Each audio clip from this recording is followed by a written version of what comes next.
सभी को प्रणाम, नमस्कार।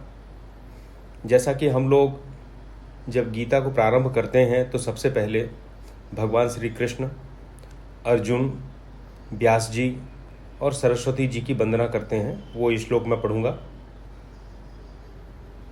नारायणं नमस्कृत्य नरं चैव नरोत्तमं देवीं सरस्वतीं व्यासं ततो जयमुदीरयेत्।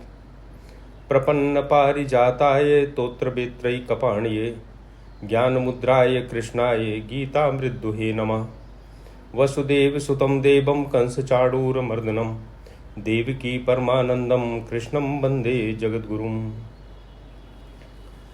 अभी तक हम लोगों ने गीता के दूसरे अध्याय के 37 श्लोक पूरे किए थे। आज हमारा 38वां श्लोक है और ये श्लोक एक संधि है गीता में। इसके पहले हमने भगवान ने आत्म तत्व का विश्लेषण किया 11वें से 30वें अध्याय श्लोक तक, और उसके बाद 31 से लेकर 37 तक उन्होंने लौकिक तर्कों से समझाया कि कर्तव्य क्या है, अकर्तव्य क्या है। और अब वो आते हैं मुख्य बात पे, कर्मयोग के ऊपर आते हैं कि जिस बुद्धि को उन्होंने ज्ञान योग के लिए कहा है, उस ज्ञान योग का प्रैक्टिकल एप्लीकेशन कैसे होगा हमारे जीवन में। यहाँ से 38 से ये वाला प्रसंग शुरू होता है। तो 38 श्लोक दोनों के बीच का है। इसके पहले हम एक छोटा सा रिवीजन करें।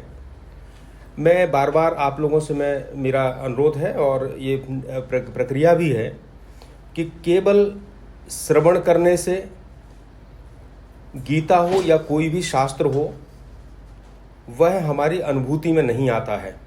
और इसलिए होता यह है कि हम सुनते हैं, सुनने पर बहुत अच्छा लगता है और उसके बाद हम उसको भूल जाते हैं।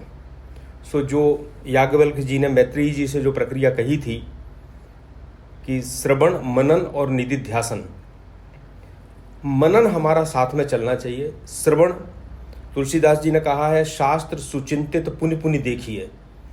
भले हमने कितना भी अच्छा पढ़ लिया हो, उसको हमको बार बार पलट पलट के देखना है। तो हम जैसे जैसे आगे चल रहे हैं, 6-7 श्लोक एक बार में लेते हैं, हमें चाहिए कि हम पुराने श्लोकों को भी दोहराते चलें और ये ध्यान रखें कि कहीं ऐसा ना हो कि हमारा तारतम्य टूट जाए। तो आज मैं केवल आपको छोटा सा एक इशारा करूंगा। और आपको अगर देखना है तो रामसुख दास जी महाराज की जो पुस्तक है साधक संजीवनी है, और भी उनकी कई पुस्तकें हैं, उन्होंने बहुत अच्छा श्लोकों के क्रम दिए हैं कि कौन से श्लोक के क्रम किस श्लोक से जाके जुड़ता है। पीछे हम जो छोड़ आए, अर्जुन ने बहुत से प्रश्न किए, बहुत सी शंकाएं की, भगवान ने उसका उत्तर देना प्रारंभ किया। तो भगवान का कौन सा उत्तर किससे जुड़ता है, रामसुख दास जी महाराज ने बहुत अच्छी तरह से इसका बड़ा विशद इसका व्याख्या की है, टेबल्स दी हैं, उनको आप देखें। मैं केवल कुछ उन्हीं के जो रामसुख दास जी महाराज ने दिया है उसमें से मैं कुछ आपको बताना चाहता हूं कि पहले अध्याय में जब अर्जुन ने प्रश्न किए थे तो आप देखेंगे पहले अध्याय के 31वें श्लोक में जो प्रश्न किया था उसका जवाब भगवान ने दूसरे अध्याय के 31वें श्लोक में दिया। 37वें पहले अध्याय के 37वें श्लोक में जो कहा था वो दूसरे अध्याय के 32वें में जाके उसको जुड़ता है। वो इसी तरह से दूसरे श्लोक जुड़ते हैं। पहले अध्याय का 44वां श्लोक दूसरे अध्याय के 32 और 33 से जाके जुड़ता है। 36वां 43 से, पहले अध्याय का 40वां दूसरे अध्याय के 43 में से, पहले अध्याय का दूसरे अध्याय के 38 में से। और पूर्व में जो कहा था भगवान ने उन्हीं का विस्तार इस 31 से 38 तक के कर्तव्य और अकर्तव्य के जो श्लोक हैं उसमें किया गया है। सो ये केवल संकेत आपको इसलिए है कि आप इस तरह से जब पढ़ना शुरू करेंगे तो गीता की जो मूल भावना है बौद्धिक रूप से वो आपके सामने स्पष्ट होने लगेगी। अन्यथा हम एक पढ़ते हैं और पुराना भूल जाते हैं और वो चीज़ वहीं तक सीमित होकर रह जाती है। जैसे भगवान ने कहा था पहले, अनार्य जुष्टम अस्वर्गम अकीर्ति करम अर्जुन, कि ये आर्यों का कार्य नहीं है। यहाँ भगवान आके कहते हैं धर्माद युद्धच्छ श्रेयोन्यत, ये धर्मयुद्ध है। तो वहाँ कहा है कि पलायन आर्यों का कार्य नहीं है, अनार्यों का कार्य है, और यहाँ कहते हैं कि धर्मयुद्ध तुम्हारे लिए है। सो उससे इसको जोड़ा है। वहाँ कहा है अस्वर्गम, ये स्वर्ग को देने वाला नहीं है, और यहाँ दूसरे श्लोक में आके कहते हैं कि धर्मयुद्ध जो है वो स्वर्ग द्वारम अपावृतम। तो पलायन को जब अर्जुन जा रहा था तो उन्होंने अस्वर्गम कहा, और यहाँ जब धर्मयुद्ध की बात आए तो स्वर्ग द्वारम अपावृतम कहा कि स्वर्ग का खुला हुआ द्वार है। तो एक ही चीज को दो तरह से, पहले कहा अकीर्ति करम अर्जुन, ये तुम्हारे लिए अकीर्ति कारक है, और यहाँ कहते हैं अकीर्तिम चापी भूतानि कथयस्यन्ति अव्ययाम, लोग तुम्हारे बदनामी को, अकीर्ति को लंबे समय तक कहते रहेंगे। सो वही बात कही। पहले कहा त्यक्तोत्तिष्ठ परम तप, क्षुद्रम हृदय दौर्बल्यम त्यक्तोत्तिष्ठ परम तप, हृदय की दुर्बलता को त्यागो और उठ के खड़े हो जाओ। यहाँ भगवान कहते हैं ततो युद्धाय युज्यस्व, ततो युद्धाय युज्यस्व, और यही है शब्द जो है उसके बाद का, युद्धाय कृत निश्चय, ततो युद्धाय युज्यस्व युद्धाय कृत निश्चय। तो एक ही बात को अलग अलग तरीके से, अलग अलग संदर्भों में, तो हम जब पुरानी चीज़ों को पढ़ते जाएंगे, दोहराते जाएंगे, शास्त्र सुचिंतित पुनि पुनि देखिए, तो हमें आगे वाले श्लोकों पर पकड़ और उसका रेफरेंस, उसका रिलेवेंस समझ में आता जाएगा, क्लियर होता जाएगा। अब हम शुरू करते हैं आज का 38वां श्लोक, आप निकालिए। सुख दुखे समे कृत्वा लाभालाभौ जया जयौ ततो युद्धाय युज्यस्व नेबं पापम अवाप्स्यसि। भगवान कहते हैं कि तू जय पराजय में, लाभ हानि में, सुख दुख में समान समझो इसको, चाहे पराजय हो, जय हो, लाभ हो, हानि हो, सुख दुख हो, और इसके लिए तैयार हो जा, और इसके कारण से तू पाप नहीं लगेगा। नैबम प्रापम अवाप्स्यसि। देखिए अर्जुन के दो ही दुख थे, दो ही भय थे। एक भय तो था, शोक था कि हम अपने लोगों को मारेंगे तो हमें दुख होगा क्योंकि हमारे बंधु बांधव थे, इन्हीं के लिए तो हम सब राज्य चाहते थे, इनके सुख के लिए। और दूसरा उसका दुख, उसकी बात ये थी कि हिंसा करने से हमें पाप होगा, और यहाँ आप कहते हो कि हमें करना है, युद्ध करना है क्योंकि हमारा कर्तव्य है। तो इस दो द्वंद्व के बीच में भगवान इस प्रश्न का उत्तर देते हैं कि नैबम पापम अवाप्स्यसि। वो कौन सा तरीका है कि युद्ध करने पर भी तुम पाप के भागीदार नहीं होगे, यह इस श्लोक से प्रारंभ होता है। सो कर्म योग की प्रक्रिया यहाँ से शुरू होती है। ये बीच का श्लोक है। सुख दुखे समे कृत्वा लाभा लाभौ जया जयौ ततो युद्धा युज्यस्व नेबम पापम अवाप्स्यसि। चलिए हम इस पर बात करते हैं। पहला है, अभी तक भगवान ने जो आत्मज्ञान का उपदेश दिया था वो आत्मज्ञान का उपदेश शाब्दिक है। उपदेश दिया, लेकिन जब तक उस उपदेश को अनुभूति में नहीं आएगा तब तक ना तो शोक दूर होगा और ना पाप का भय दूर होगा। अनुभूति कैसी होती है? जैसे मैं कहूँ बीमार हो गया और दवा दवा का जाप करूँ तो क्या ठीक हो जाऊँगा? नहीं, हमें दवा खाना पड़ेगी। भूख लगी तो भोजन बनाने की बहुत सी विधियां हैं जो हम पढ़ें समझें, लेकिन जब तक हम वास्तव में चूल्हे के ऊपर भोजन नहीं बनाएंगे और उसको नहीं खाएंगे तब तक हमारी भूख नहीं मिट सकती है। तो यहाँ भगवान ने जो अभी तक ज्ञान दिया था उस ज्ञान को हम अपने जीवन में कैसे अनुभूत करें, कैसे लाएं, उसका तरीका बताना शुरू किया है, और वो तरीका है कर्मयोग। जो जिनके लिए अभी संसार ही सत्य है, अर्जुन भी ऐसे ही था, उसको संसारी सत्य लगता था, वो उस चेतना के स्तर पर नहीं पहुंचा था जब उसको ब्रह्म सत्यम जगन मिथ्या की अनुभूति हो जाए। और हम सब भी जितने लोग बैठे हैं सामान्य रूप से हम सब भी उसी अवस्था में हैं जब हमें संसारी सत्य लगता है।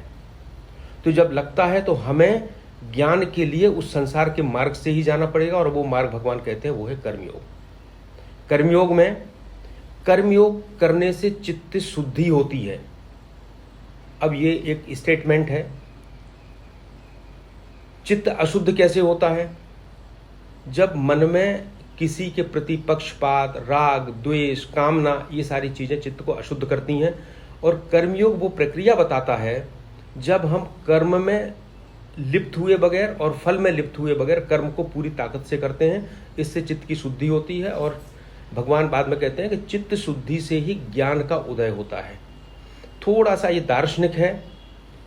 ज्ञान चाहिए, हमारी अंतिम जो लक्ष्य है वो आत्मज्ञान है, लेकिन वो संसार में होके जाना है, इस रास्ते से जाना है, इसलिए संसार में कर्म उसका मार्ग है।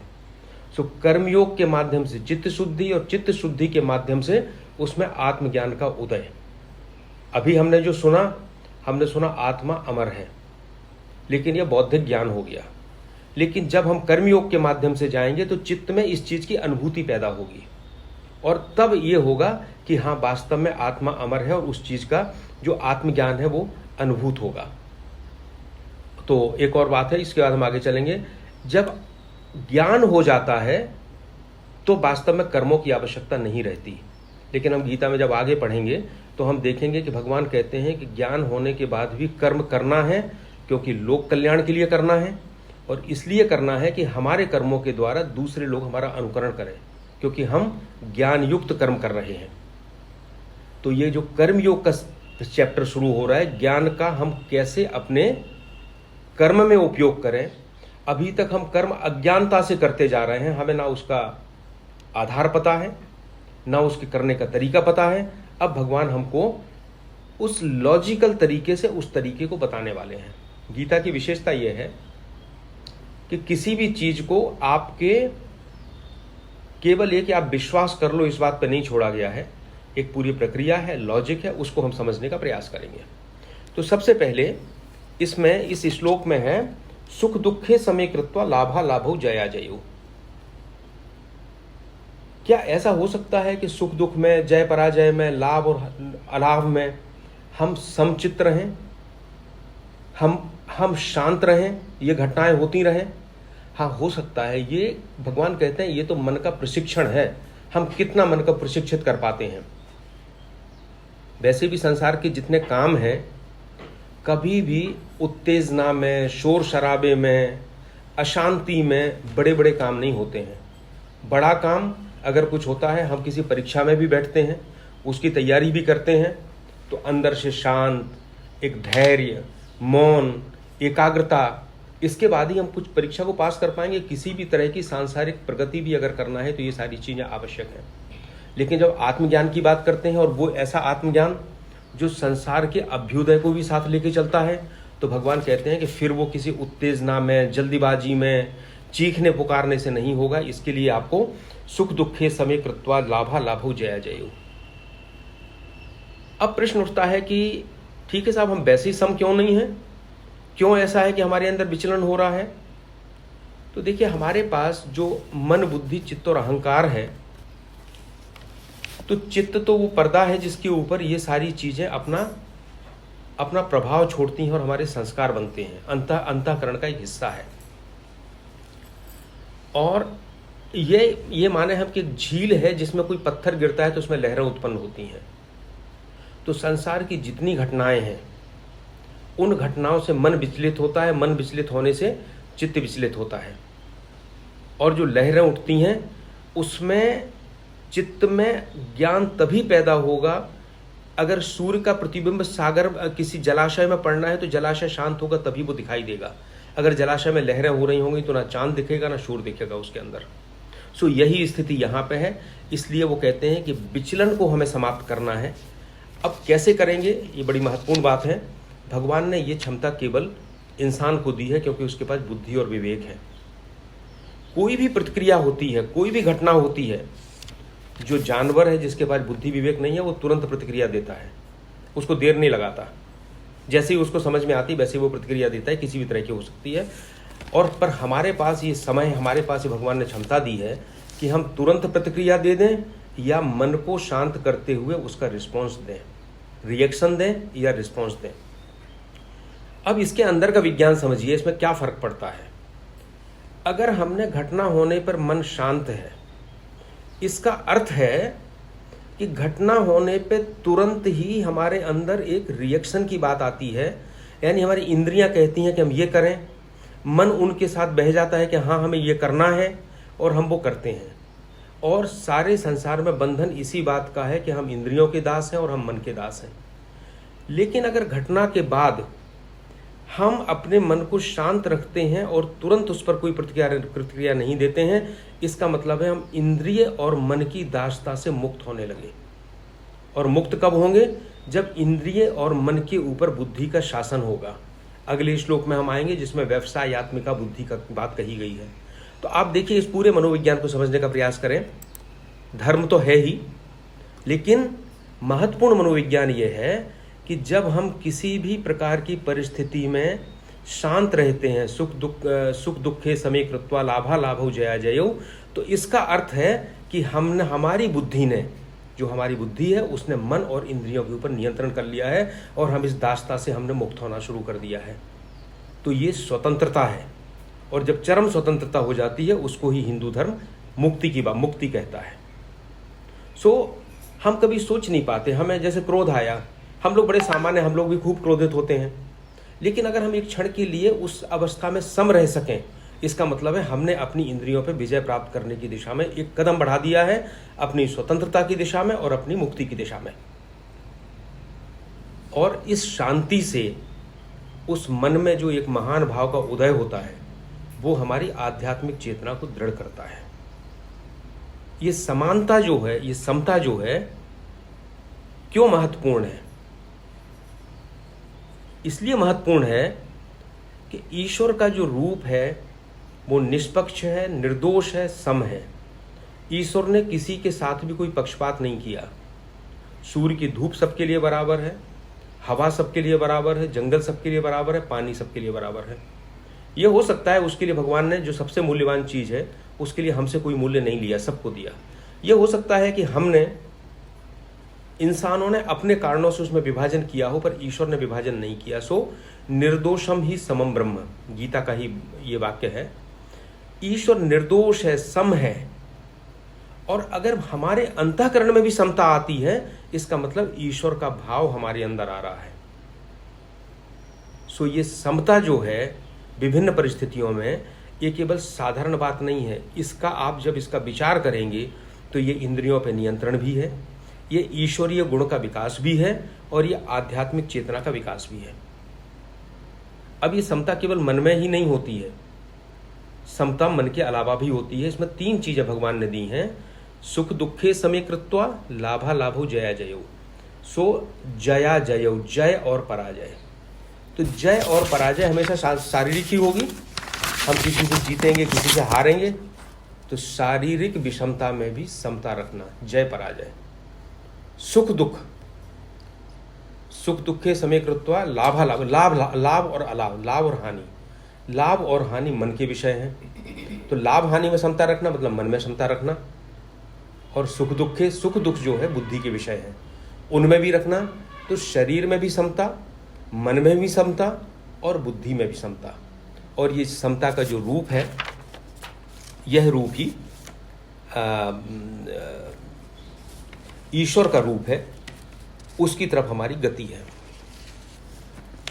अब हम देखेंगे कि यहाँ पे एक वाक्य आता है, ततो युद्धाय युज्यसो नैवम पापम अवाप्स्यसि। तुम अगर ऐसे सम रह के युद्ध करते हो तो पाप नहीं पड़ेगा।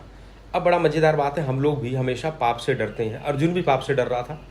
तो ये जो लॉजिक भगवान ने दिया है कि नहीं होगा, कैसे होगा? देखिए, अर्जुन का द्वंद्व था पाप की भावना और शोक। तो शोक की बात तो पहले भगवान आत्मा अनात्मा की बात करके कह चुके हैं कि जब ये तत्व तुम्हारे अंदर आएगा, अंदर कैसे आएगा? इसी कर्मयोग के माध्यम से, तो शोक दूर हो जाएगा।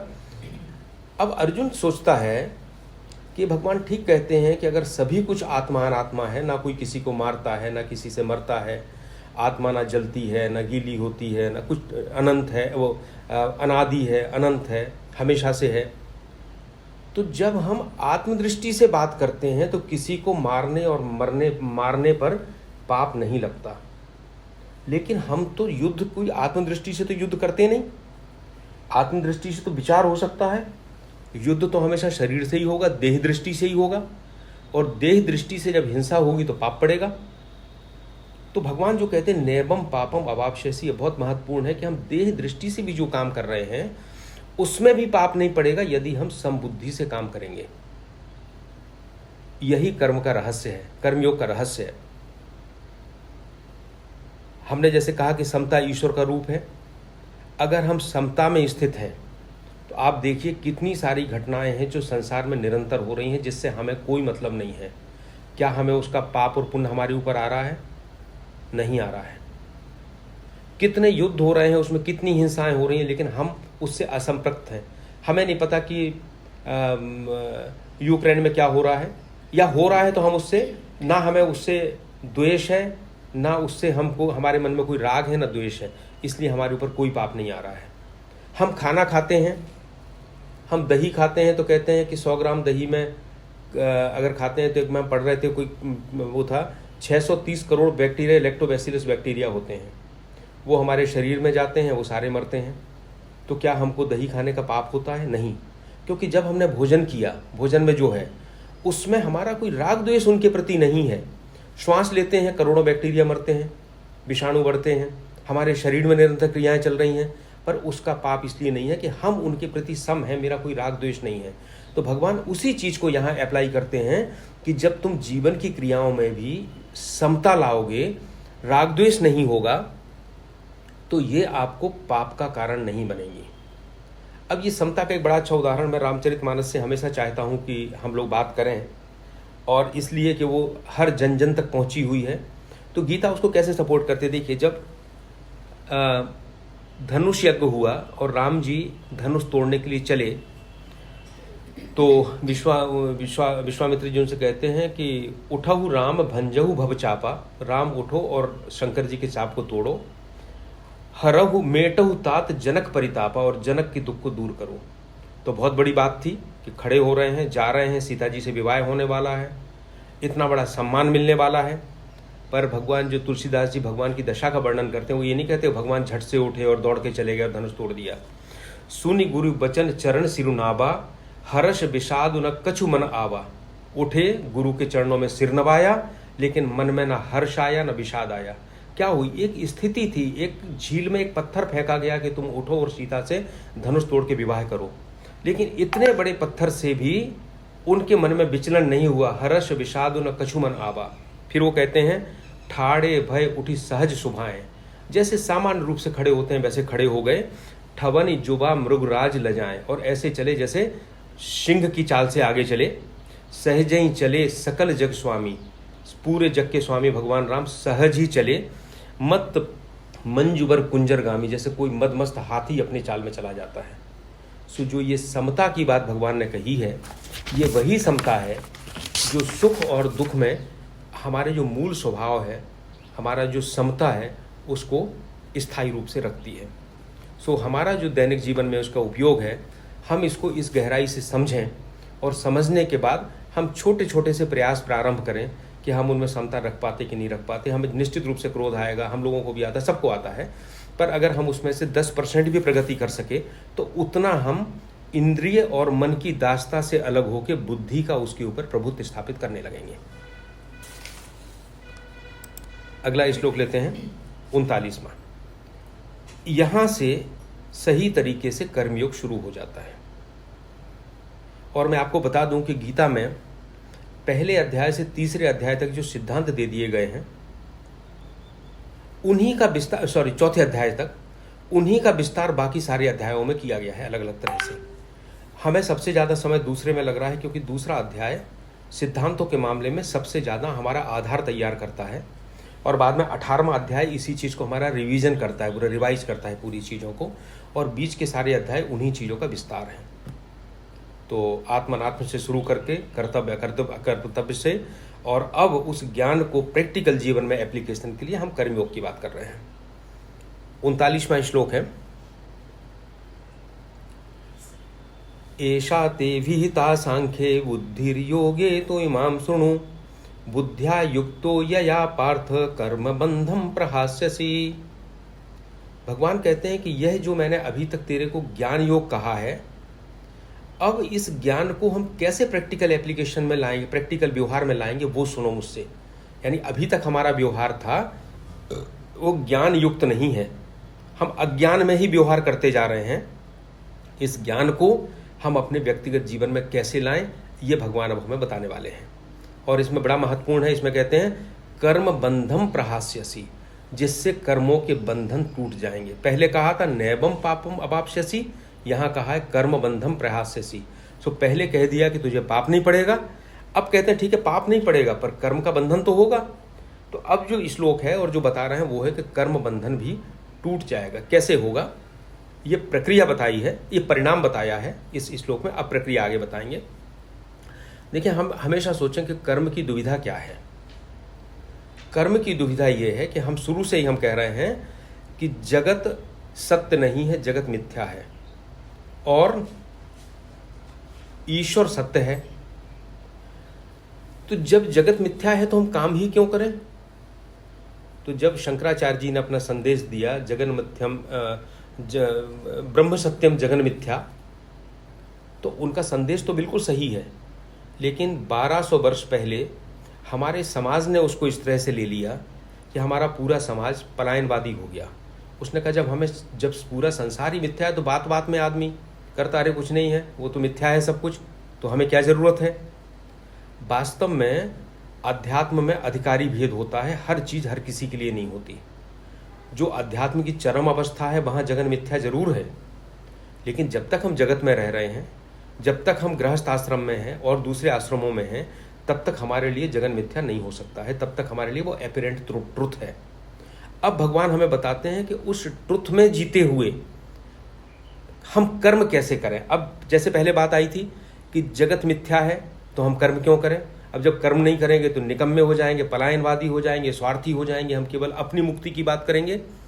तो भगवान का जो ये पूरा संदेश है वो है कि कर्म जब अज्ञान के रूप में होता है तो वो बंधन होता है, और ज्ञान के साथ युक्त हो जाता है तो वो बंधन खत्म हो जाता है। अब वो ज्ञान क्या है और कर्म कैसे करें हम आगे आएंगे। इसमें इस श्लोक में दो चीज़ें और आई हैं। एक है ऐसा थे भीता सांख्य बुद्धिर योगे तोमाम सुनो। अभी तक मैंने तुमको ये सांख्य के अनुसार कहा है, अब तुम इसको योग के अनुसार सुनो। गीता की एक बड़ी विशेषता है कि जो प्रचलित शब्द हैं भगवान ने उनको उपयोग तो किया है, लेकिन उनके अर्थ में कुछ ना कुछ परिवर्तन कर दिया है और उसको व्यवहारिक बना दिया है। तो सांख्य का अभी तक हम ये समझा करते थे कि कपिल मुनि का जो सांख्य दर्शन है, जो सठ दर्शन है, उसमें एक सांख्य है, और वो सांख्य दर्शन ईश्वर को नहीं मानता, वो निरीश्वरवादी है। वो कहता है प्रकृति भी अनंत है और पुरुष भी अनंत है, पुरुष भी बहुत है, जैसे आत्मा एक नहीं है, हर के अंदर अलग अलग पुरुष है, ऐसा सांख्य दर्शन मानता है। लेकिन भगवान ने यहाँ पे उस सांख्य को यूज जो किया है वो आत्म तत्व विषय ज्ञान के लिए किया है। और बाद में भगवान ने तो गीता में ये कहा है कि ये सब चीज़ें हैं, लेकिन एक पुरुषोत्तम है जो सबके ऊपर है, जिसकी अव्यक्त प्रकृति है और सारी चीज़ें हैं। हम जब आगे आएंगे 13वें अध्याय में और आगे तो हम इस बात पर चर्चा करेंगे। तो यहाँ जो सांख्य है उसका अर्थ है आत्म तत्व विषयक बुद्धि, और योग का जो अर्थ है वो है कर्मयोग। योग के रूप में हम सामान्य रूप से पातंजलि का योग समझते हैं, जिसमें प्राणायाम है, साधना है, समाधि है और यम नियम सब चीज़ें हैं, अष्टांग योग। लेकिन यहाँ योग का अर्थ है कर्मयोग से। इसी तरह यज्ञ का अर्थ केवल हवन करना नहीं है। यज्ञ है जो हम इस संसार में परस्पर एक दूसरे की मदद करते हैं, जिससे संसार चल रहा है। इसके बारे में भी बाद में बड़ा विस्तार में आएगा। तो भगवान इसमें कहते हैं कि अभी तक मैंने जो सांख्य के रूप में कहा, अब मैं कर्मयोग के रूप में कर रहा हूँ, और कर्मयोग में करने से जिससे कर्म बंधन समाप्त हो जाएंगे। कर्म बंधन कैसे समाप्त होंगे इस पे हमें विचार करना है। पहले तो यह है कि बंधन का कारण क्या है। तो वेदांत के अनुसार बंधन का कारण यह है कि ये पूरी प्रकृति त्रिगुणात्मक है, 3 गुणों के विचलन से बनी है, सत रज और तम, और यही गुण हमें संचालित करते हैं। जब सत प्रभावी हो जाता है तो हमारा व्यवहार अलग हो जाता है, रज प्रभावी होता है तो अलग होता है, तम प्रभावी होता है तो अलग होता है। लेकिन इसीलिए हम उसको रिएक्शन करते हैं।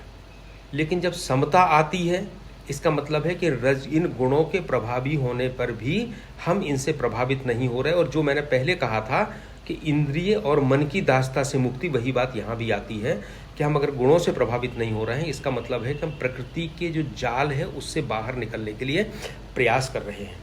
और जब पूरी समता आती है, हम गुणों से प्रभावित नहीं होते हैं, तो हम उसके बंधन भी हमें नहीं होते हैं। कर्म का बंधन यानी प्रकृति के गुणों का बंधन। तो अब भगवान ने इसमें केवल इतना कहा है कि कर्म करते हुए हमें समबुद्धि प्राप्त करना है, या समबुद्धि में रहते हुए हमें कर्म करना है। विवेकानंद जी कहते हैं कि गीता घोर कर्म के बीच में अपार शांति देती है और अपार शांति के बीच में घोर कर्म कराती है। सामान्य रूप से ऐसा लगता है कि अगर हम बहुत कर्म करेंगे तो हम अशांत हो जाएंगे। दूसरी ओर लगता है अगर हम परम शांति में चले जाएंगे तो हमारे कर्म बंद हो जाएंगे। पर कर्म के बिना संसार नहीं चलता और शांति के बिना ईश्वर नहीं मिलता समता के बिना। तो एक तरीका है जब प्रचंड कर्म करते हुए भी अंदर पूर्ण शांति रहे और अंदर पूर्ण शांति रहते हुए भी प्रचंड कर्म चले। तो गीता की यही विशेषता है। और ये जो दर्शन है, ये दर्शन ऐसा अद्भुत दर्शन है कि कृष्ण भगवान के पहले किसी ने नहीं दिया, बाद में भी नहीं आया। और देखिए दुर्भाग्य देखिए हम लोगों का कि 5200 साल पहले अगर हम इस ऐतिहासिक रूप से बात करें, युद्ध हुआ, भगवान ने दर्शन दिया और उसके बाद से 4000 वर्षों तक महाभारत का एक अंश के रूप में पड़ा रहा। ये सामने कब आया? जब शंकराचार्य जी ने इसके ऊपर अपनी टीका लिखी, तब लोगों को लगा कि महाभारत से निकल के ये बाहर आया। फिर सारे विद्वानों ने अपनी अपनी टीकाएं लिखी, लेकिन जैसा कहते हैं ना, गीता अमृत दोहे नमा, ये तो गीता का दूध है, अमृत है। लेकिन वो अमृत भी कैसा रहा? कलश में रखा रहा और उसकी पूजा होती रही, उसका उपयोग नहीं किया। और उसका उपयोग न करने का कारण यह है कि देश इतनी बुरी स्थिति में चला गया, अकर्मण्य हो गए, अशिक्षा में डूब गए, छुआछूत में चले गए, निर्धनता में डूब गए। ये सारा कारण ये था कि इतना सारा ज्ञान होने के बाद भी हमने गीता की पूजा तो की, दूध को कलश में तो रखा, लेकिन उसको पीने का प्रयास नहीं किया। और आधुनिक समय में अगर गीता को पिलाने का प्रयास किसी ने किया है तो वो किया है स्वामी विवेकानंद ने। और उन्होंने कहा है कि आप, हमारा पूरा देश जो तमस में डूबा है, इसका सबसे पहला कार्य है कार्य, काम काम और काम, इसके अलावा कुछ नहीं। अगर काम करेंगे तो बाकी चीजें अपने आप आगे आएंगी। अगला श्लोक देते हैं। ये जो कर्मयोग है, इसकी क्या विशेषताएं हैं? हम आपसे कहते हैं कि हम आपको कहीं ले चलेंगे, किसी होटल में रुकाएंगे, तो हम आपको बताएंगे ना कि आपका ये होटल बहुत अच्छा है, देखो तुम्हें ये सुविधा मिलेगी, ये सुविधा मिलेगी। तो भगवान हमको एक लालच भी दे रहे हैं, क्योंकि भगवान की हमारे प्रति बड़ी करुणा है, ईश्वर की, कि हम उनकी लीला है, लेकिन उस लीला में फंस के हम उस असली तत्व को नहीं समझ पा रहे। इसलिए भगवान हमको प्रेरणा भी दे रहे हैं, प्रोत्साहन भी दे रहे हैं, भविष्य की झलक भी दिखा रहे हैं, और हमको ना करने के जो परिणाम है वो भी बता रहे हैं। अब कर्मयोग जब हम करते हैं तो इसमें क्या विशेषताएं हैं? पहली है, भगवान कहते हैं, 40वां श्लोक निकालिए। नेहाभिक्रम नाशोस्ति प्रत्यवायो न विद्यते स्वल्पम अपस्य धर्मस्य त्रायते महितो भयात्। भगवान कहते हैं कि जब कर्मयोग का हम काम करते हैं तो पहला काम है कि इसके बीज का नाश नहीं होता। यानी आपने अगर एक बार इसको शुरू कर दिया तो ये समाप्त नहीं होगा। नेहा भिक्रम नाशोस्ति प्रत्यवायो न विद्यते। अगर कोई गलती भी हो गई तो इसका उल्टा प्रभाव नहीं होगा। स्वल्पम अपस्य धर्मस्य, जरूरी नहीं है कि इसको पूरी तरह से आप 100% पालन कर लो। अगर इसका छोटा सा टुकड़ा भी पालन कर लोगे, त्रायते महितो भयात्, महान भय से रक्षा करेगा। 4 चीजें हैं, क्रम का नाश नहीं होगा, उल्टा असर नहीं होगा, थोड़ा सा भी कर लो तो फायदा होगा, और महान भय से रक्षा होगी। हम इन 4 चीजों पे बात करेंगे। पहले तो महान भय कौन सा है जिससे रक्षा की बात कर रहे हैं? अर्जुन के तो 2 ही भय थे, शोक और पाप, और हमारे भी यही भय है। इसके अलावा संसार में कोई भय ही नहीं है, शोक का भय या पाप का भय है। तो वो कहते हैं कि इसका कारण यह है कि हम ईश्वर के और जगत के सच्चे स्वरूप को नहीं समझ रहे हैं। तो जैसे ही हम कर्मयोग करते हैं, प्रकृति के बंधनों से मुक्त होते हैं और समझते हैं कि ईश्वर का उद्देश्य, कोई ईश्वर ऐसा नहीं है जो चाबुक लेके बैठा हो और हम सबको प्रताड़ना देने के लिए बैठा हो। जब हम समझते हैं कि ईश्वर का एक वैश्विक उद्देश्य है और ईश्वर की हमारे प्रति करुणा है कि हम इस मार्ग पर बढ़ें, और ईश्वर का जब स्वरूप समझ में आता है और जगत का स्वरूप समझ में आता है, जगत का स्वरूप आत्मात्म विवेक से और कर्मयोग के माध्यम से चित्त शुद्धि और ज्ञान की अनुभूति से ईश्वर का स्वरूप समझ में आता है, तो भय और शोक दोनों खत्म हो जाते हैं। तो पहले तो भगवान ने कहा कि कर्मयोग से त्रायते महितो भयात्। अब हम अगले बात आते हैं, नेहा विक्रम नाशोस्ति। इसके क्रम का अंत नहीं होता। देखिए ऐसा है, हमने कहीं बीज बोया किसी खेत में, अगर बीज बोने के बाद पानी ना डालें, उसकी निदाई गुड़ाई ना करें, उसको रक्षा ना करें, तो क्या फसल तैयार होगी? नहीं होगी। जानवर चर जाएंगे, खत्म हो जाएगा, अंकुर मर जाएंगे बिना पानी के। इसके बाद अगर हम दोबारा करना चाहेंगे तो हमें फिर बीज बोना पड़ेगा। हम संसार में तैयारी करते हैं, हमने किसी परीक्षा की तैयारी की, 6 महीने हमने छोड़ दिया, तो हमें फिर ABCD से शुरू करना पड़ेगा, क्योंकि वो सारा जो हमने किया था वो नष्ट हो गया। सो संसार के जो काम होते हैं वो एक बार जो शुरू करें, अगर पूर्णता तक नहीं पहुंचा पाएंगे और टाइम गैप हो जाएगा तो वो पुनः खत्म हो जाएगा। पर आत्म तत्व तक पहुंचने का काम आवश्यक नहीं कि अभी हो सकता है तुरंत हो जाए, अभी तो ब्रह्म निर्वाणम, तुरंत भी ब्रह्म मिल सकता है। ये हमारे संस्कार और हमारे पुराने जन्मों की साधना पर निर्भर करता है। और ये भी हो सकता है कि अभी हमें हजारों करोड़ों जन्म लेना पड़े। तो एक बात आती है कि यार जब संसार में हर चीज का अगर पूर्णता पर ना पहुंचे और नष्ट हो जाए तो हम ये कर्मयोग करेंगे, मन में समता लाएंगे, लेकिन मर गए तो क्या मतलब है, सब खत्म हो जाएगा। तो भगवान कहते हैं नहीं, नेहा विक्रम नाशिस्ति, इसका अंत नहीं होता। क्यों नहीं होता? कारण कर्मयोग से जो समता आती है वो आध्यात्मिक गुण है और समता ईश्वर का अंश है, ईश्वर का गुण है। ईश्वर सत्य है और सत्य कभी नष्ट नहीं होता है। संसार में बोया गया बीज जमीन के अंदर वो संसार का हिस्सा है, असत है, तो पूर्णता पे नहीं पहुंचेगा तो अपना फल नहीं देगा और नष्ट हो जाएगा। पर ईश्वर के सत्य के लिए जो प्रयास होता है वो चूंकि अनादि है, अनंत है, इसलिए वो नष्ट नहीं होगा। तो हमारे मन में जितनी समता आ जाएगी, भले 2% समता आए, हम 98% मौकों पे खूब रिएक्शन करें, नाराज हों, क्रोध करें, कामनाओं से पीड़ित रहें, पर अगर 2% भी मन में आ गया तो और उसमें मृत्यु हो गई तो अगले जन्म में जो स्थिति होगी वो 2% के आगे से शुरू होगी। सो नेहा विक्रम नाशोस्ति। दूसरा, प्रत्यवायो न विद्यते, इसका उल्टा प्रभाव नहीं होगा। प्रत्यवाय क्या होता है? प्रत्यवाय होता है कि जितने भी सकाम कर्म होते हैं अगर वो होते हैं तो वो फल देते हैं और फल भी नष्ट होने लायक होता है, संसार का फल है। लेकिन अगर नहीं होते हैं तो उल्टा असर भी हो जाता है। हम लोग सामान्य रूप से तंत्र मंत्र के रूप में सुनते रहते हैं कि तंत्र मंत्र होता है, अगर सफल नहीं हुआ, तांत्रिक क्रियाएं हैं तो उल्टा असर करती हैं। एक उपनिषद में कहानी आती है कि त्वष्टा असुर जो था वो इंद्र का शत्रु था और उसने एक यज्ञ किया कि हमें ऐसा पुत्र चाहिए जो इंद्र को मार डाले। तो उसने जो मंत्र जो उसके पुरोहितों ने पढ़ा वो था इंद्र शत्रु विवर्धस्य। लेकिन पढ़ते समय संस्कृत में जब इंद्र शत्रु विवर्धस्य में ई के ऊपर जोर देते हैं तो बहुब्रूही समास हो जाता है व्याकरण के हिसाब से, और उसका अर्थ होता है जिसका शत्रु इंद्र है। और अगर त्रु पे जोर देते हैं तो वो षष्ठी तत्पुरुष समास हो जाता है जिसका अर्थ है इंद्र का शत्रु। तो जब पुरोहितों ने इस मंत्र को पढ़ा तो उन्हें इंद्र शत्रु विवर्धस्य, त्रा पे जोर देना था, उन्होंने इंद्र शत्रु ई पे जोर दिया, उद्दात कर दिया, त्रु को छोटा कर दिया, गलती हो गई। तो इसका हो गया कि जिसका इंद्र जिसका शत्रु है उसका नाश हो जाए। तो त्वष्टा ने जो यज्ञ किया था, पुत्र तो वृत्तासुर हुआ, लेकिन मंत्र के प्रभाव से जो जिसका शत्रु इंद्र है और इंद्र का शत्रु उल्टा हो गया तो इंद्र से वृत्तासुर का वध हो गया। इसको कहते हैं प्रत्यवायो। हमने क्या किया?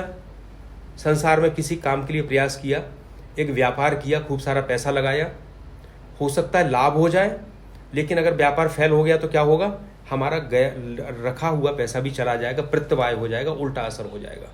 तो भगवान कहते हैं लेकिन कर्मयोग का जो है थोड़ा सा हो जाए, नाश नहीं होगा और प्रत्यवाय नहीं होगा, उसमें कभी भी उल्टा असर नहीं हो सकता। भले आप जितनी प्रगति होगी उतनी प्रगति होकर रह जाएगी। फिर स्वल्पम अस्य धर्मस्य त्रायतो महते भयात्, थोड़ा सा भी हो जाएगा तो ये महान भय। महान भय क्या है? जो संसार और ईश्वर को हम सही स्वरूप न समझ पाने के कारण मोह, शोक का और पाप का जो भय है वो उतनी मात्रा में कम हो जाएगा जितने में हम करेंगे। देखिए, इसमें बस छोटा सा एक बताऊं, एक अमेरिकन विद्वान थे, उनका नाम था इंगत्सोल। और इंगत्सोल अपने समय के बहुत बड़े नास्तिक थे। इतने बड़े नास्तिक थे कि अगर कोई ईश्वर की बात करता था तो विद्वान भी थे, तर्क देते थे और लड़ने झगड़ने पे भी उतारू हो जाते थे। तो उनकी मुलाकात जब विवेकानंद से हुई तो उन्होंने विवेकानंद से कहा कि मैं तो नास्तिक हूँ, मेरे लिए संसार ही सब कुछ है, जो चारवाक का दर्शन है, और मैं तो चाहता हूँ कि संसार रूपी मुसम्मी है, इसको मैं निचोड़ दूँ पूरी तरह से। तो विवेकानंद ने कहा कि निचोड़ना तो मैं भी चाहता हूँ, लेकिन तुम्हारे पास केवल 70-80 साल का समय है। मैं तो अजर अमर आत्मा हूँ, मुझे कोई जल्दी नहीं है, मेरे पास तो अनंत जन्म है। तो ये स्वल्पम अस्य धर्म से हमें कोई ज़रूरत नहीं है कि अभी सब कुछ हो जाएगा, हम प्रयास करें। इस जन्म में नहीं तो अनंत जन्मों में भी हम इस भगवत तत्व की मौसमी को निचोड़ सकते हैं। आवश्यक नहीं है कि हमें अभी इसे 40 साल 50 साल में ही हमें सब कुछ करना हो। 41वां श्लोक, ये कर्मयोग की विशेषता बताने के बाद भगवान अगली बात कहते हैं, व्यवसायात्मिका बुद्धि एकेह कुरु नंदन बहुशाखा है अनंताश्च बुद्धयो व्यवसायिनाम। बड़ा साधारण है, हम लोग हमेशा कहते रहते हैं कि हमें एकाग्र होना है किसी बात के ऊपर। भगवान यहाँ कहते हैं कि इस कर्मयोग में जो निश्चयात्मक बुद्धि होती है वो एक ही होती है, और जो विवेकहीन व्यक्ति होते हैं उनकी बुद्धियां बहुत से अनंत तरह की बुद्धियां होती हैं। तो कर्मयोग, देखिए हम सामान्य रूप से कहते हैं कि हम अगर किसी चीज़ में एकाग्र होंगे तो हमारी सारी शक्तियां उस पर लगेंगी और हमें सफलता मिलेगी। यहाँ पे भी भगवान यही कहते हैं कि कर्मयोग के लिए हमें एक इसको नाम दिया है अव्यवसायात्मिका बुद्धि। अव्यवसायात्मिका बुद्धि का मतलब है दृढ़ निश्चयी बुद्धि, लगन। हम किसी काम में लग जाएं और केवल उसी में सोते जागते हमें केवल उसी का ध्यान रहे। लेकिन ऐसी तो बुद्धि वो भी होती है जो सांसारिक कामों में लगती है। अंतर केवल इतना सा है कि सांसारिक कामों में जब कोई बुद्धि लगती है तो उसके पास बहुत से लक्ष्य होते हैं और वो बट जाती है उनमें सब में। मुझे व्यापार भी करना है, मुझे यात्रा भी करना है, मुझे शत्रु से बदला भी लेना है, और मुझे पता नहीं क्या क्या करना है। तो बहुत सारी चीज़ों में बट जाती है, इसलिए उसका फोर्स खत्म हो जाता है। और जब कर्मयोग में जो बुद्धि होती है, चूंकि हम उसमें कर्म से और फल से असंपृक्त हैं, तो वह एकमात्र आत्म तत्व की ओर वो बुद्धि का सकेंद्रण होता है। हम प्रिज्म जानते हैं, प्रिज्म नहीं, एक लेंस जानते हैं। हम हमारी हथेली पे सूर्य की प्रकाश की किरणें पड़ रही हैं तो कुछ नहीं हो रहा, लेकिन हम अगर एक लेंस लगा लेते हैं ऊपर और उसको सकेंद्रित कर देते हैं एक बिंदु पे, तो हमारा हाथ जल जाएगा, आग लग जाएगी उस जगह पे। हम लोग छोटे थे तो स्कूल में खूब करते थे, कुछ पत्ता रख लिया और उससे दिखाया और पत्ते को जला दिया। भगवान ये कहते हैं कि हमारी जो बुद्धि है, जो मानसिक ऊर्जा है, वो मानसिक ऊर्जा अगर अनेक भागों में बटी होगी तो वो हमें फल नहीं देगी। ये बहुत साधारण श्लोक है, लेकिन इसको इस तरह से देखें। लेकिन कर्मयोग में जब वो ऊर्जा होगी तो वो सकेंद्रित हो जाएगी। हम ये देखें कि हमें करना बहुत कुछ है संसार में, ऐसा भी नहीं हो सकता नहीं करें, पर कैसे करेंगे? जैसे शरीर में हमारे बहुत से अंग हैं, सारे अंग अलग अलग काम कर रहे हैं, लेकिन मेरे लिए किसी भी अंग का महत्व कम या ज़्यादा नहीं है। सिर भी उतना ही महत्वपूर्ण है जितना मेरा पैर महत्वपूर्ण है, जितना मेरी उंगली महत्वपूर्ण है। और सारे अंग अपना काम करते करते भी आपस में इतने सिंक्रोनाइज हैं कि वो सारों का एक ही काम है, वो काम है उनका जीवन को रखना, इस शरीर को संचालित करना। इसी तरह से संसार के सारे काम करते हुए ये बुद्धि हमारी उस आत्म तत्व पर एकाग्र हो, और इतनी ज़्यादा वो हमारी मानसिक ऊर्जा पैदा करे कि वो हमारे मन का भेदन करते हुए हमको आत्म तत्व की अनुभूति कराना प्रारंभ कर दे। जब ऊधो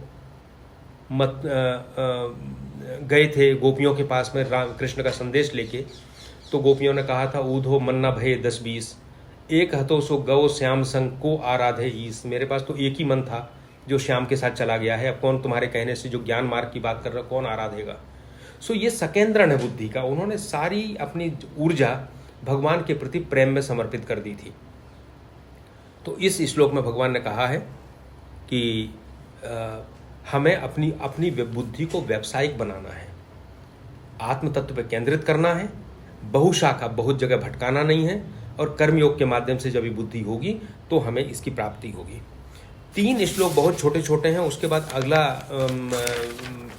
विषय शुरू होता है, मैं उसको कर लेता हूँ। आप गीता में देखेंगे तो सामान्य रूप से 42, 43 और 44 को एक ही साथ सब जगह लिखा गया है, क्योंकि इसका एक ही बात कहते हैं। हम इसकी बात कर लें, ये 3 श्लोक 5 मिनट में हो जाएंगे, इसके बाद हम इसको समाप्त करेंगे। 42वां श्लोक है। यहाँ भगवान वेदों में जो सकाम कर्मों की बात कही गई है उसकी निंदा करते हैं कि हम हमेशा सकाम कर्मों में डूबे हुए हैं। कैसे करते हैं? याम इमाम पुष्पिताम वाचम प्रविदंत अविपश्चितः वेदवाद रतः पार्थ नान्यत अस्ति इति वादिनः। हे अर्जुन, वे मूर्ख लोग हैं जो अलंकृत बातें करते हैं, लंबी चौड़ी बातें करते हैं। और आजकल जहां भी आप जाओगे आपको अलंकृत बातें बहुत मिलेंगी, लंबी लंबी बातें मिलेंगी, उनका फायदा कुछ नहीं होने वाला, सुनाई देती हैं, बहुत अच्छी लगती हैं। वेदों की बातें जो लिखी हुई हैं उनके पूर्व तर्क करते हैं और उसके अलावा कुछ नहीं करते। वेदवाद रतः कामात्मनः स्वर्ग परा जन्म कर्म फल प्रदाम क्रिया विशेष बहुलाम भोगे स्वर्गतिम प्रति। वे वासनाओं से भरे हुए हैं, कामात्मना स्वर्ग परा, उनके लिए स्वर्ग ही सर्वोच्च है, और जन्म कर्म फल प्रदान, और ऐसा जो कि पुनर्जन्म और कर्म के फल को प्रदान करता है, बंधन बनाता है। क्रिया विशेष बहुलाम, बहुत सी क्रियाएं करते हैं, तरह तरह की यज्ञ करते हैं, अनुष्ठान करते हैं, भाग दौड़ करते हैं उनको पाने के लिए। भोगे स्वर्ग गतिम प्रति, जो ऐसे भोग प्राप्त करने के लिए जो उनको सुख देते हैं। भोगे सूर्य प्रसक्ता नाम तया परिहृत चेतसाम व्यवसायात्मिका बुद्धि समाधौ न विधीयते।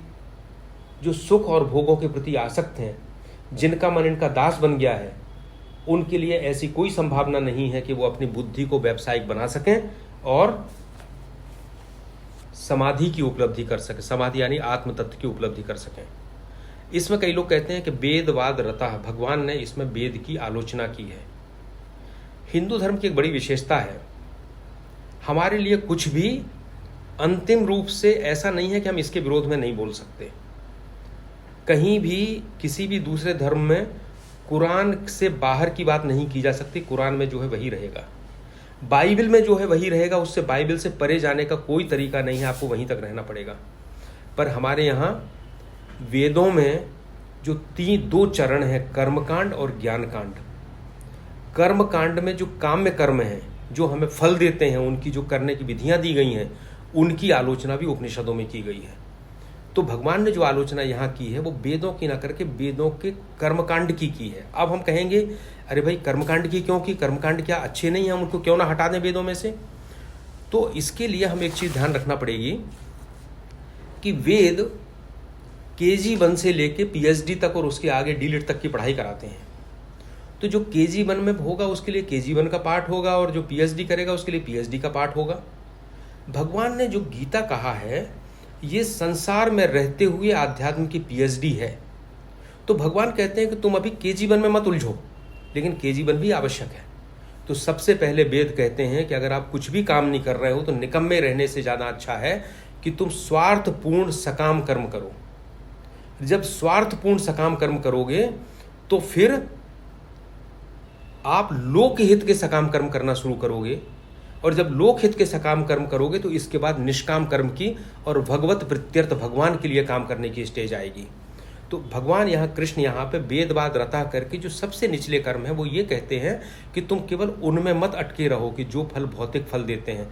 पुत्रेष्टि यज्ञ है, पुत्र देता है, धन का यज्ञ है वो धन देता है, शत्रु पे विजय के यज्ञ है वो शत्रु पे विजय देते हैं, हाँ देते हैं, लेकिन ये फल है जो नष्ट होगा और बंधन बनेगा। इसलिए भगवान इससे ऊपर जाने की बात करते हैं। और सबसे महत्वपूर्ण बात यह है कि हम वेदों को सर्वोच्च मानते हैं, लेकिन वेद सत्य की जानकारी देते हैं, खुद सत्य नहीं है। स्वामी रामकृष्ण परमहंस कहते हैं कि हिंदुओं के पांचांग में लिखा है कि वर्षा योग है, पर इसको निचोड़ोगे तो उस पांचांग में से बूंद भी नहीं निकलेगी पानी की। इसी तरह भगवान यहाँ हमें इस बात को चेताते हैं कि वेद हमारे लिए परम पूज्य हैं, अनादि हैं, अनंत हैं, क्योंकि उनमें सत्य की जानकारी है, सत्य का ज्ञान है। लेकिन खुद सत्य क्या है, उस ज्ञान को जब हम कर्मयोग के माध्यम से व्यवहारिक जीवन में करेंगे तो जो अनुभूति होगी वो सत्य है। आज बस इतना ही। आज हम 44 श्लोक तक पहुंच गए हैं। अब हम इसके बाद अगला 45 का अगले बार से शुरू करेंगे। इति श्री कृष्णार्पणमस्तु।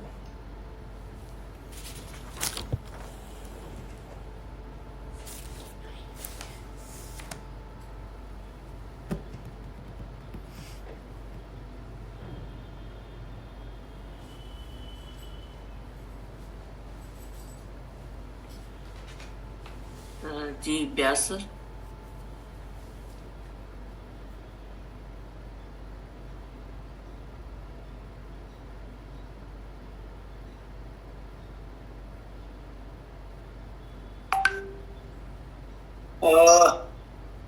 आज आज का ओम प्रकाश श्रीवास्तव जी द्वारा जो द्वितीय अध्याय के श्लोकों के बारे में विवेचन किया गया, प्रश्न तो मेरा कुछ नहीं है, क्योंकि अब धीरे धीरे हम भी उसमें उतरते जा रहे हैं। और जब ओम प्रकाश जी द्वारा दिए व्याख्या को बहुत ध्यान से सुनते हैं तो फिर प्रश्न जैसी कोई बात वास्तव में रह ही नहीं जाती है, क्योंकि वो खुद ही प्रश्न करके उत्तर दे देते हैं।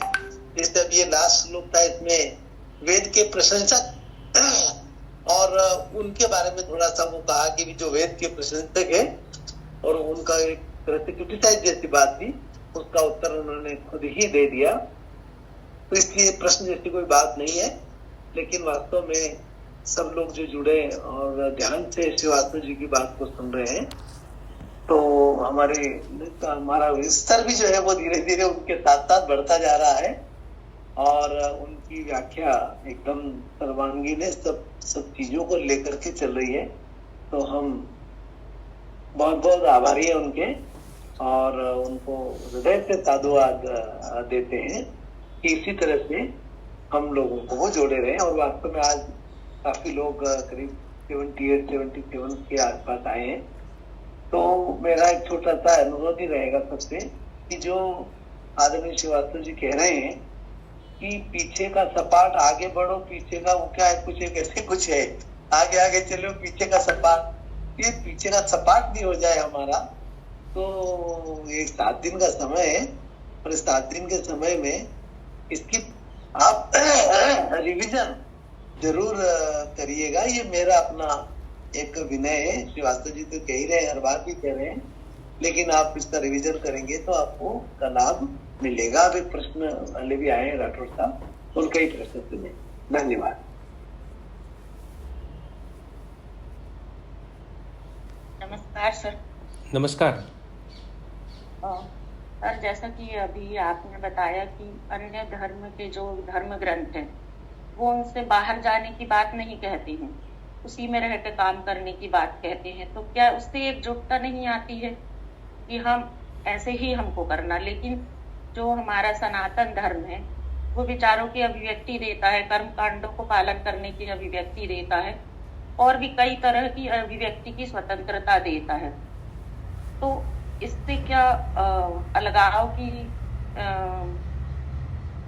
अभिव्यक्ति होती है, एकजुटता नहीं होती है, अलग अलग विचार आते हैं, अलग अलग तरह के मत उत्पन्न होते हैं। जैसा कि अन्य धर्म में कहना चाहिए एकता या कट्टरता है, वैसे ही सनातन धर्म में नहीं है। सभी अपने मत के अनुसार काम करते हैं, सबके अपने विचार हो जाते हैं। ये ऐसे विचार मेरे मन में आते हैं और जैसा कि आपने अभी बताया तो ये प्रश्न आया मेरे मन में कि यदि हम अपने धर्म ग्रंथ के प्रति समर्पित रहें, एकजुट रहें, तो उतना बिखराव नहीं होगा जैसे कि अभी सनातन धर्म में हो रहा है। चलिए, इसका मेरा ये कहना है कि सनातन से बड़ी एकता तो कहीं है ही नहीं। हम आत्मा के अंश हैं और सब में आत्मा एक है, वसुधैव कुटुंबकम। तो हमारे पास वो क्षुद्रता नहीं है कि केवल हम 50 लोग मिलकर अपने ही लाभ के लिए काम करें, क्योंकि हम परम सत्य हमारे ग्रंथ बताते हैं कि सभी में एक ही आत्मा है। तो उस आत्मा जब एक है तो सब तो एकजुटता है ही मानव मात्र में, प्राणी मात्र में। अंतर केवल इतना है कि कभी सनातन धर्म ने अन्याय और अधर्म के खिलाफ लड़ने से मना नहीं किया। ये तो पूरी गीता ही कई बार आलोचना होती है कि कृष्ण ने हिंसा क्यों करवाई, अहिंसा क्यों नहीं करी। तो अधर्म के खिलाफ लड़ने के लिए, एकजुट होने के लिए मना नहीं किया। अंतर ये रहा, जैसा हम लोगों ने चर्चा की थी, कि पिछले बहुत लंबे समय से, ऐतिहासिक काल से हम इस चीज़ को सही परिप्रेक्ष्य में नहीं समझ सके। पहला तो हमारा जो सनातन धर्म है वो एकता भी देता है, लेकिन आप देख लीजिए पूरे संसार में यूनिफॉर्मिटी नहीं हो सकती कभी। पूरे संसार में हर पत्ती दूसरी पत्ती से अलग होगी, हर इंसान का चरित्र दूसरे से अलग होगा, हर के संस्कार दूसरे से अलग होंगे, हर की क्षमता दूसरे से अलग होगी। तो हम किसी को एक फ्रेम में नहीं बांध सकते। जो फ्रेम में बांधते हैं वो संसार तो जी लेंगे, वो किसी भूमि पे कब्जा तो कर लेंगे, लेकिन जो परम सत्य है, जो आंतरिक शांति है, जो मुक्ति है, उसको प्राप्त नहीं कर पाएंगे, क्योंकि उनका सोच भोग से आगे नहीं बढ़ा है। ये वो है जो भोग करते हुए भी भोग से आगे जाने की बात करते हैं। हमें भोग भी मना नहीं है, लेकिन भोग भी धर्म के अनुसार होना चाहिए। हमें युद्ध भी मना नहीं है, लेकिन युद्ध भी धर्म के अनुसार होना चाहिए। हिंसा भी मना नहीं है और अहिंसा भी मना नहीं है, लेकिन सबका अपना अपना समय है, परिवेश है, परिप्रेक्ष्य है। और हमारा पूरा ध्यान जो है अनुभूति के ऊपर है। हम किसी के अंधविश्वास पे नहीं चलते कि हमसे कहा कि मर जाओगे तो मरने के बाद ये मिलेगा, नहीं। वो कहते हैं अभी तो मोक्ष निर्वाणम, आप करते हो तो अभी भी आपको मोक्ष की प्राप्ति हो सकती है, वो शांति की प्राप्ति हो सकती है। और सुर दुर्लभ कर सुख कर जगमाही, अंतकाल रगबरपुर जाही। सुर दुर्लभ सुख भी इसी संसार में करके जाना है। सो ये ज़्यादा एक सत्य के ऊपर आधारित है, अनुभूति के ऊपर आधारित है। और भगवान तो गीता के बाद कहते हैं कि यथेच्छसी तथा कुरु, मैंने तो कह दिया। भगवान भी अपनी बात थोपते नहीं है, तुम अपने अनुभव में लाओ और जैसा तुमको ठीक लगे वैसा करो। तो यही तो स्वतंत्रता है, यही तो मुक्ति है। अगर आपने जकड़ दिया कि नहीं आपको केवल यही रिचुअल मानना है, तो मुक्ति कहाँ रही? वो तो दास्ता हो गई। तो चाहे दास्ता राज्य के नाम पे हो, चाहे दास्ता धर्म के नाम पे हो, वो त्याज्य है। इसलिए सनातन में एकता भी है, हिंसा भी है, धर्मयुद्ध भी है, लेकिन उसके साथ मुक्ति भी है। सर, तो क्या ये लंबे समय तक बनाए रखेगा यदि विभिन्नता होगी तो धर्म को? आप मुझे केवल एक बात बताइए कि ईसाई और मुस्लिम जिन जिन देशों में गए, वहाँ की सभ्यता और संस्कृति पूरी तरह से नष्ट हो गई। फारस की एक अपनी सभ्यता थी, फारस खत्म हो गया। मिस्र की एक मेसोपोटामिया की अपनी सभ्यता थी, खत्म हो गई। एक धर्म गया और उसने तलवार के बल पे सब खत्म कर दिया। लेकिन भारत में जब महमूद गजनबी आया था तो हिंदुओं की संख्या 6 करोड़ थी और आज हिंदुओं की संख्या 110 करोड़ है। तो क्या हम नष्ट हुए हैं क्या? कौन कहता है? कौन कहता है सनातन धर्म खतरे में है, सनातन धर्मावलंबी खतरे में है? सारी बातें गलत हैं। अगर हम 6 करोड़ से, जब सारे संसार में सारे धर्म मिट गए उनके सामने और हम 6 करोड़ से 110 करोड़ हो गए, तो कैसे कहते हैं कि हम खतरे में हैं और हम मिट जाएंगे? इसी विविधता के कारण हमने अपनी संस्कृति को बचा के रखा है। और आपको एक आध्यात्मिक बात और मैं कह के इसको बंद करूंगा। जब हमने तत्वबोध में संसार की शुरुआत की बात की थी, तो क्या था? माया के गुणों में विचलन से ये पंच महाभूत पैदा हुए। माया के गुण सत, रज और तम। तो विचलन जब गुणों में हुआ तो ये संसार प्रारंभ हुआ। तो पूरा संसार ही विषमतापूर्ण है। अगर पूरा संसार सम हो जाएगा, गुणों का साम्य हो जाएगा, तो ये संसार खत्म हो जाएगा, अव्यक्त में समा जाएगा। क्योंकि विषमता ही संसार का आधार है। इसलिए संसार में जितने मनुष्य होंगे सब अलग अलग तरह के होंगे, अलग अलग उनकी रुचि होगी, अलग अलग उनकी प्रक्रिया होगी। इसीलिए सनातन धर्म इतना ज़्यादा साइंटिफिक तो नहीं कहूँगा, साइंटिफिक से बहुत ऊपर इस चीज़ को समझने के बाद उसने प्रक्रियाएं दी हैं।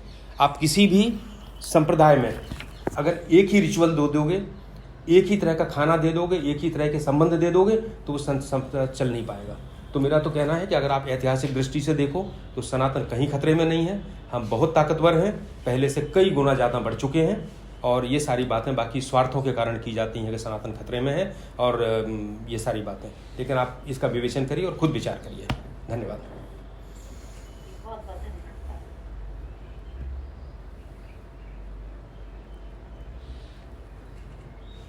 सर, किसी कारण से मनोहर दुबे सर नहीं जुड़ पाए हैं और कोई साथी अपना प्रश्न पूछना चाहते हैं तो हैंड रेज कर सकते हैं। नहीं तो मैं रूपला जी से कहूँगा कि समाप्ति की ओर लेके चलिए।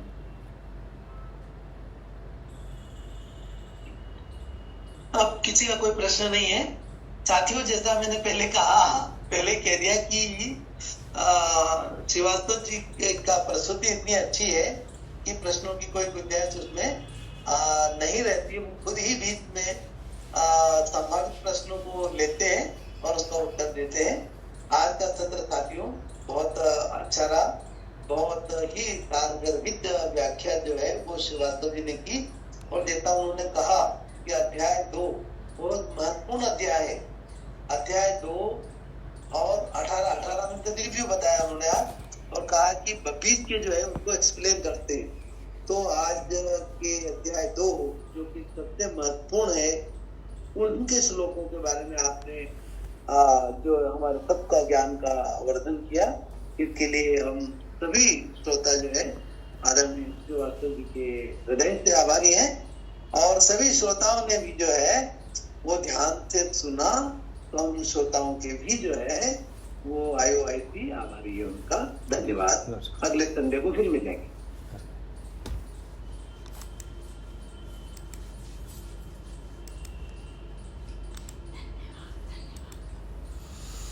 हो गया धन्यवाद। इससे ही हो गया आज इससे का। अच्छा आ गया अच्छा। वो शुरू में दोनों चालू थे ना, इसलिए डबल आवाज आ रही थी। नहीं, वो क्या इस एक्चुअल में वो लगाने से इसकी आवाज़ बंद हो गई थी और उसमें कुछ सेटिंग नहीं हुई। नहीं, इसकी नहीं हुई थी, इसका चालू था, ये भी आ रही थी और उसकी आवाज भी आ रही थी, लेकिन वो इससे नहीं जुड़ पा रहा, ऐसा हो रहा।